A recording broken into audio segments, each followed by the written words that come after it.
nous sommes faits pour aimer. C'est notre vocation.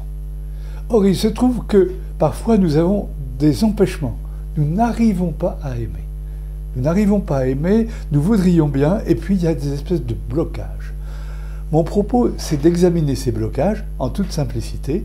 Je vais en repérer 6, et de voir comment est-ce que nous pouvons vivre une sorte de rééducation.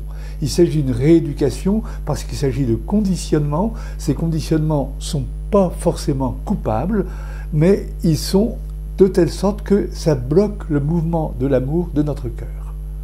Le premier conditionnement, qui est très important, très présent dans notre société française, c'est le jugement. C'est-à-dire que dès qu'une personne se présente, nous jugeons. Nous jugeons, nous la catégorisons, et puis voilà, elle est classée.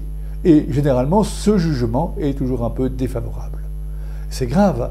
Le cœur est entouré d'écailles ignifuges, vous voyez, il ne peut pas prendre feu, parce qu'il y a le jugement, qui est le pare-feu en quelque sorte, le par-amour en quelque sorte. Voilà, donc il va falloir, quand je prends conscience de ça, un peu désolé, un peu étonné, il va falloir que je réagisse et que je me dise, eh bien, désormais, chaque fois que je me surprends en train de juger quelqu'un, je vais avoir des pensées compensatrices de bienveillance. Je vais la bénir. Je vais la bénir devant le Seigneur, je vais la bénir dans mon cœur, je vais demander à Dieu de lui faire plein de bonnes choses. Voilà, au présent.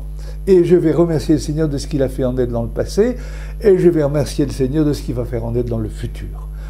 Prenez ce régime-là, vous verrez que peu à peu vous serez désintoxiqué de vos jugements. Gloire à Dieu.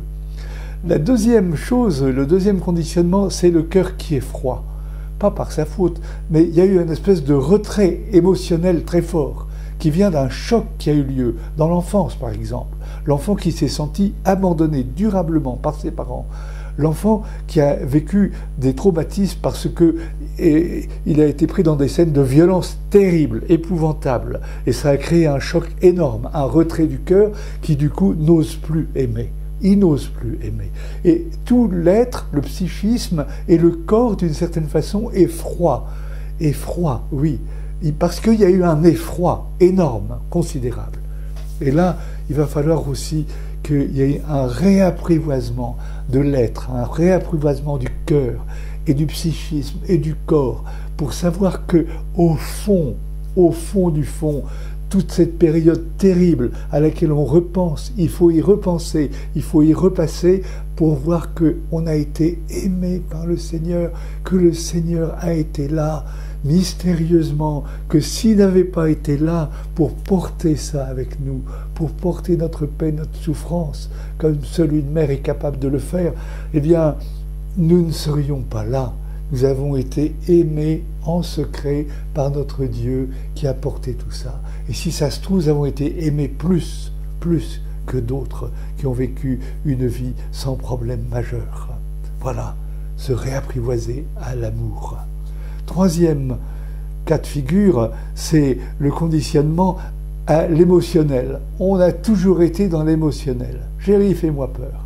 Oh, encore une nouvelle émotion. Oh, encore un nouvel amour. Oh, encore une nouvelle rencontre. Et toujours dans l'émotionnel. Et qui fait que, concrètement, eh bien, on n'a pas la capacité de s'enraciner un peu profondément dans un amour solide, cordial, durable, profond, oui. On n'y arrive pas. Voilà. Et là, il va falloir se désintoxiquer en quelque sorte. Se désintoxiquer de l'émotionnel. Peut-être en regardant Jésus, la façon dont Jésus a vécu sa vie, s'est engagé dans sa vie, la façon dont Jésus a été jusqu'au bout de l'amour, à la croix en particulier. Et puis regarder les saints, regarder les gens qui sont vraiment dans une vie chrétienne engagée et qui, à travers toutes sortes de situations, vivent la fidélité, l'amour durable. Se faire un petit peu honte quand même d'être trop dans l'émotionnel. Le quatrième cas de figure, c'est celui de la non-identité.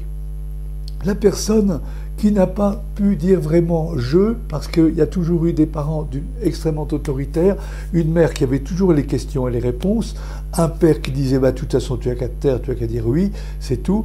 Donc la personne n'a jamais eu l'occasion de prendre vraiment conscience de son identité, qui elle est, qui je suis. Et voilà. Et du coup, elle est toujours adulte, elle est toujours de la vie de la dernière qui parle. Elle est immensément influençable et elle n'est pas capable vraiment de se donner, de s'engager dans une amitié, dans un amour durable. Alors là aussi, il y a un reconditionnement à faire, mais spirituel pour le coup, spirituel, en se laissant regarder par le Seigneur. Mais est-ce que tu sais que je t'aime? Tu es ma fille bien-aimée. Tu es ma fille bien-aimée, tu es mon fils bien-aimé, je t'appelle, tiens-toi debout, je compte sur toi, tu es unique, tu es irremplaçable, je t'appelle par ton nom, mon bien-aimé, ton nom est inscrit sur la paume de mes mains. Voilà, vraiment prendre conscience de son identité sous le regard de Dieu. Le cinquième cas de figure, c'est celui de l'enfant gâté. L'enfant gâté de la personne à qui tout a toujours réussi, on a toujours été pour elle, on lui a toujours donné tout ce qu'elle voulait. Et cette personne, alors, finalement, est très superficielle, et désinvolte en quelque sorte. Et d'une certaine façon, elle n'est pas capable de reconnaître vraiment les autres. Elle n'est pas capable de se donner vraiment à quelqu'un. Elle n'est pas capable de reconnaître les valeurs profondes de l'autre, pourvu que ça lui aille bien, pourvu qu'elle reçoive des gratifications ici et là. Mais il y a une espèce de désinvolture. Alors, une de perdue, 10 de retrouvée, disait le proverbe jadis. C'est un petit peu ça. Et il faut absolument que cette personne-là sorte de sa superficialité et qu'elle se coltine en quelque sorte à la souffrance du monde. Qu'elle se coltine à la souffrance du monde, qu'elle aille voir des personnes qui sont dans la peine, qu'elle aille voir passer un temps de stage, par exemple, dans un pays déshérité. Aujourd'hui, ce serait Haïti, par exemple. Et voilà que, pratiquement, elle se rende compte que la vie, c'est autre chose que d'être gâtée constamment, super gâtée, parce que ça empêche d'aimer, finalement. Voilà, le dernier cas de figure, c'est celui de la violence.